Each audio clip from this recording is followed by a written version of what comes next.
নমস্কার, আমি বিভাষা। আমার channel the positive space yoga and লাইফস্টাইলে সকলকে জানাই সুস্বাগত। আজকে আমি আমার চ্যানেলে একটা নতুন ভিডিও নিয়ে চলে এসেছি।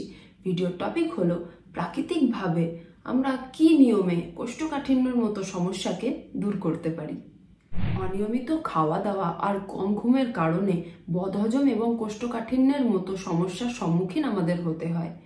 আর বিভিন্ন চিকিৎসা করেও অনেক সময় এই সমস্যা থেকে কোনো মুক্তি পাওয়া যায় না। আজকে আমি আমার এই ভিডিওর মধ্যে এমন কিছু বলতে চলেছি যেটা অনুসরণ করলে এই সমস্যা থেকে সহজেই মুক্তি পাওয়া যাবে। তাহলে বলে ফেলা যাক, কোন কোন জিনিস খেলে, শাকসবজি নাকি ফল, কি খেলে এই সমস্যা থেকে মুক্তি পাওয়া যায়। বদহজম এবং কোষ্ঠকাঠিন্যের মতো সমস্যা থেকে মুক্তি পেতে হলে আমাদেরকে অতিরিক্ত পরিমাণে লাউ, কুমড়ো জাতীয় সবজি খেতে হবে। আর প্রতিদিন খাবার তালিকায় অ্যাড করতে হবে সালাডকে।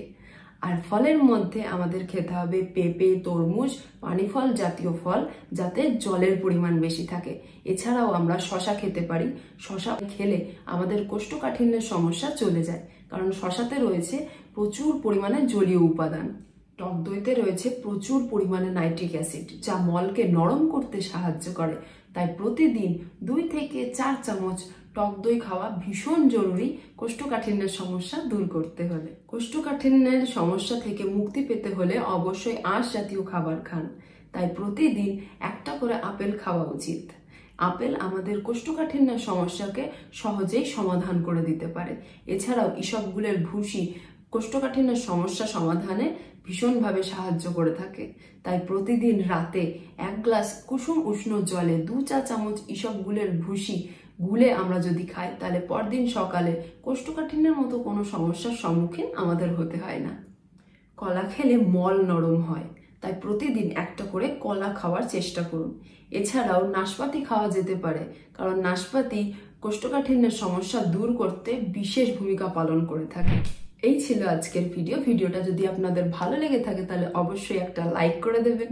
আর যদি কিছু বলার থাকে তাহলে কমেন্ট বক্স তো রয়েছে। এছাড়াও আমার চ্যানেলে যারা যারা নতুন আছেন তারা অবশ্যই সাবস্ক্রাইব বাটনটা প্রেস করতে ভুলবেন না।